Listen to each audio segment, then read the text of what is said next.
नाज़रीन आदाब, मैं हूं सना वारिस। आप देख रहे हैं खास बात। सबसे पहले नजर डालेंगे हेडलाइंस पर। कमिश्नर बराए अखिलेती लिसानियात प्रोफेसर अख्तरुल वासी के इस्तीफे को सदर जमहूरिया ने दी मंजूरी। अख्तरुल वासी ने फरवरी में दिया था इस्तीफा।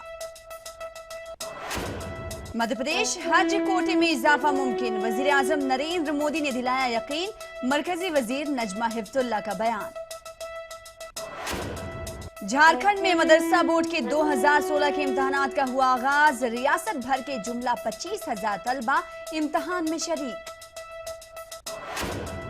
गुजरात के शहर अहमदाबाद में 30 अप्रैल को मुस्लिम पर्सनल लॉ पर होगा वर्कशॉप मुनक्किद।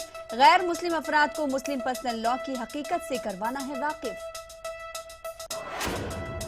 नकाब और स्कार्फ के नाम पर मुस्लिम लड़कियों को आला तालीम से रोका जा रहा है। सीबीएसई ड्रेस कोड के खिलाफ मुस्लिम खवातीन का एहतजाज।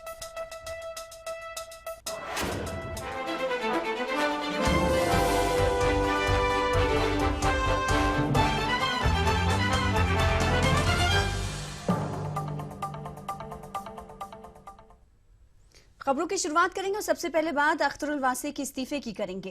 कमिश्नर बराए अखिलेती लिसानियात प्रोफेसर अख्तरुल वासी के इस्तीफे को सदर जमहूरिया की मंजूरी मिल गई है। प्रोफेसर वासी ने फरवरी में कमिश्नर बराए अखिलेती लिसानियात के ओहदे से इस्तीफा दे दिया था। ताहम सदर जमहूरिया की मंजूरी आते ही आज प्रोफेसर अख्तरुल वासी ने जामिया मिल्लिया इस्लामिया फिर से ज्वाइन कर लिया है। वाज़ेह है कि प्रोफेसर वासी जामिया मिल्लिया इस्लामिया के शोबे इस्लामिक स्टडीज में प्रोफेसर हैं।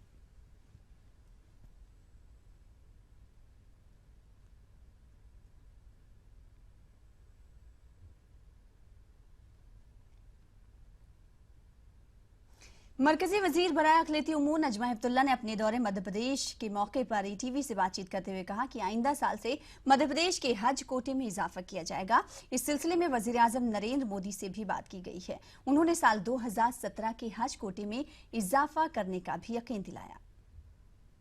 वक्त के साथ हज भी आ गया है। मुझे हज कमेटी की चेयरमैन से भी बात करनी है, क्योंकि हमने यहाँ पर डिमांड आ रही थी कि हज का कोटा बढ़ाओ, लोग जाते हैं हज के लिए। मैंने प्रधानमंत्री से रिक्वेस्ट की थी कि वो सऊदी अरेबिया जा रहे थे। उनका दौरा बहुत ही अच्छा रहा सऊदी अरब का, और मुझे यकीन है कि उनकी बात मानी गई है। हो सकता है अगले साल से हमारा कोटा भी बढ़ जाए, क्योंकि हमारी आबादी बढ़ गई है। तो ये सब बड़े पॉजिटिव काम हो। झारखंड में मदरसा बोर्ड 2016 के इम्तहानात का आज से आगाज हो गया है। झारखंड एकेडमी काउंसिल के तहत वस्तानिया तफाजिल इम्तहानात मुनक्किद किए जाते हैं, जिसमें रियासत भर के तकरीबन 25,000 तलबा शरीक हैं। दारुल हुकूमत रांची समेत रियासत के मुख्तलिफ मकामात पर जुमला 77 इम्तहानी मराकज कायम किए गए हैं। इम्तहानात का आगाज पुरअमन तरीके से हुआ है। एकेडमी काउंसिल के द्वारा संचालित परीक्षा मदरसा मौलवी के केंद्र इस स्कूल में है। इस गर्मी के मौसम में भी बच्चे आसानी से इम्तहान लिख रहे हैं। उसके लिए पानी की और भी दूसरी ज़रूरत की चीज़ें को पूरी मुहैया कराई गई है, ताकि बच्चों को कोई दिक्कत ना हो और बच्चे बिना कदाचार के लिख रहे हैं स्वच्छ रूप से। तो खास बात का सिलसिला जारी रहेगा। रुकेंगे छोटे से ब्रेक के लिए, कुछ और खबरों के साथ जल्द हाजिर होंगे।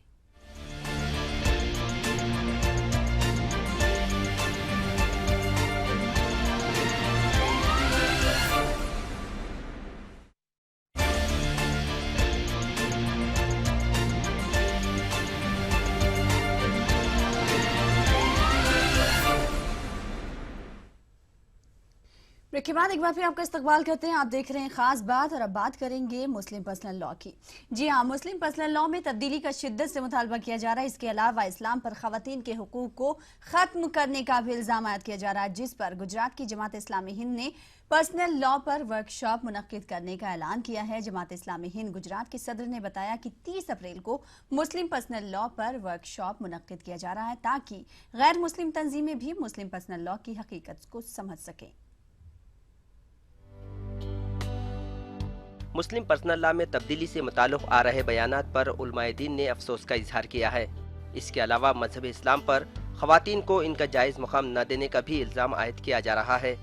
मुख्तलिफ तंजीमों की जानिब से आ रहे बयानात पर जमात इस्लामी हिंद गुजरात ने मुस्लिम पर्सनल लॉ की हकीकत को समझने से मुताल्लिक़ 30 अप्रैल को एक वर्कशॉप मुनक़िद करने का ऐलान किया। बहुत सारे NGOs भी हैं जो किसी साजिश के तहत ये कोशिश कर रही हैं कि मुसलमानों का पर्सनल लॉ है जो चेंज होना चाहिए।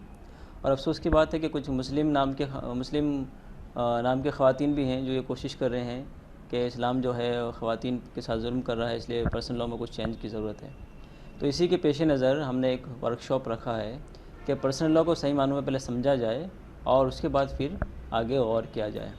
जमात इस्लामी हिंद गुजरात के सदर शकील अहमद राजपूत ने कहा कि मुस्लिम पर्सनल लॉ को सही मानों में समझने के लिए ये वर्कशॉप मुनक्किद किया जा रहा है, जिसमें NGOs के अलावा वकला और दीगर सरकर्दा शख्सियात को मदऊ किया जाएगा।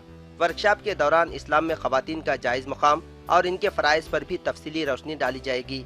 हैरत की बात है कि चंद मुस्लिम ख़वातीन भी मुस्लिम पर्सनल लॉ में तब्दीली का मुतालिबा कर रही हैं। उलमाए दीन का कहना है कि मज़हब इस्लाम ने ख़वातीन को जो मुकाम दिया है, शायद ही दुनिया के किसी मजहब ने ख़वातीन को वो मुकाम दिया है।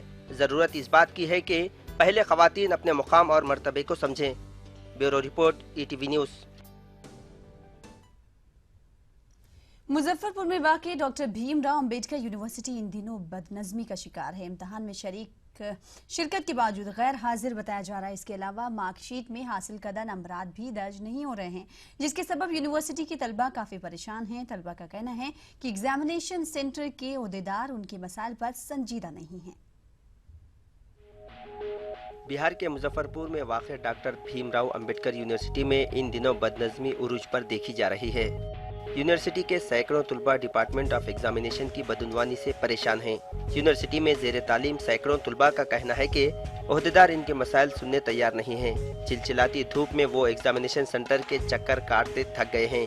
तुलबा का कहना है कि इम्तिहान में शिरकत के बावजूद रिजल्ट पेंडिंग बताया जा रहा है। इसके अलावा वक्त मुकर्ररा पर मार्कशीट में हासिल करदा निशानात दर्ज नहीं किए जाते, जिसकी वजह से सैकड़ों तुलबा काफ़ी परेशान हैं। हम लोगों का उर्दू का मार्क्स ऐड नहीं हुआ है, एब्सेंट शो कर रहा है। प्रेजेंट थे तब भी, और हम लोग यूनिवर्सिटी दौड़ रहे 3-4 दिन से, लेकिन कोई काम नहीं हो रहा है।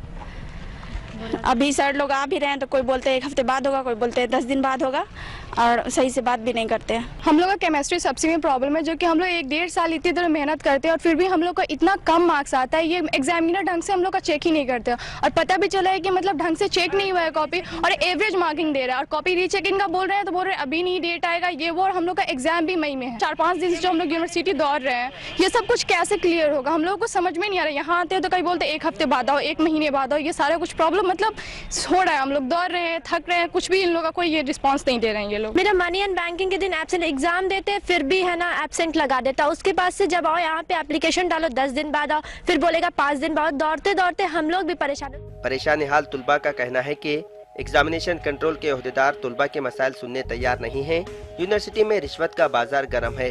तुलबा को परेशान करने के मकसद से ही रिजल्ट पेंडिंग किए जा रहे हैं। मुतासिरा तुलबा ने मसाइल हल न होने की सूरत में एहतजाज करने की धमकी दी। Bureau report, ETV news. खास बात का सिलसिला जारी रहेगा, वक्त एक और ब्रेक का।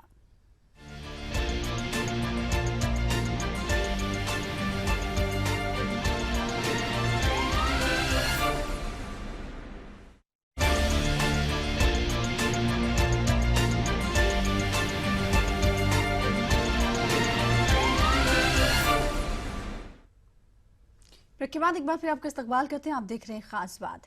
हुकूमत उत्तर प्रदेश की जानिब से शुरू करदा श्रवण यात्रा कौमी यकजहती की मिसाल बनती जा रही है। लखनऊ से शिरडी के लिए आज हिंदू मुसलमान एक साथ रवाना हुए। रेलवे स्टेशन पर हिंदू मुस्लिम एकता की अमली तस्वीर देखने को मिली। हुकूमत उत्तर प्रदेश ने तमाम मज़ाहिब के अक़ीदतमंदों को सरकारी अखराजात मुक़द्दस मकामात की रियासत के लिए रवाना करने का ऐलान किया है। मजहबी उमूर के रियासती वजीर विजय मिश्रा ने कहा कि हुकूमत की जानिब से शुरू करदा स्कीम कौमी यकजहती की मिसाल है।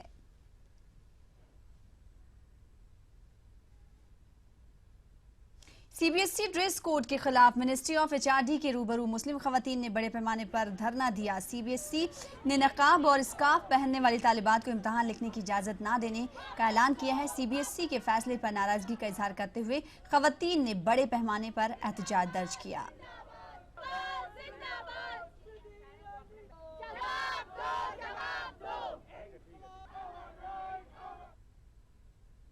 इस सिलसिले में हमारे नुमाइंदे एहतशामुल हसन ने एहतजाजी खवातीन से बातचीत की है, तो आप ये पूरी बातचीत को देखिए और मुझे दीजिए इजाजत। आदाब।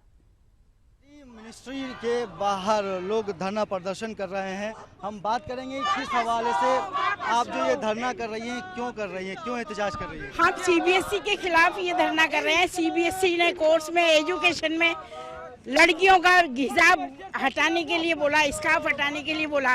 हम ये चाहते हैं हमारी लड़कियां आगे बढ़े, तो हिजाब से ही क्यों उनको परेशानी है? उनको हिजाब से परेशानी क्यों है? हमें तो आगे बढ़ने के लिए मौका दिया जाए। अगर हम हिजाब नहीं पहन रहे तो क्या आप हमें मेडिकल में पास कर देंगे? क्या हमें डॉक्टर बना देंगे? क्या हम सारे कपड़ों को चेक करवाते हैं? एक हिजाब से क्या लेना देना? अगर नकल कर रहे हैं तो हम सारे कपड़ों में करें। क्या डिमांड क्या करती हैं आप? Our demand is that we should be allowed, our girls should be allowed to enter the colleges and to give competitive exams. जहाँ पर भी वो हैं उनको स्कार्फ करने की। Is a nun asked to remove her habit? They are only why the Muslims are targeted. क्यों इनको ही कहा जा रहा है कि हिजाब उठाइए और जामा तलाशी हो रही है? If they say that is anything, they are rather pulling it out. ये रूल तो सबके लिए है। एक किसके लिए है? सबके लिए है। Muslim girls are wearing these scarf. Only Muslims girls. Now only in the heat of the sun, the other communities are wearing. But usually this is Muslim, a banner. So it doesn't matter, this is a fundamental right. We can wear anything.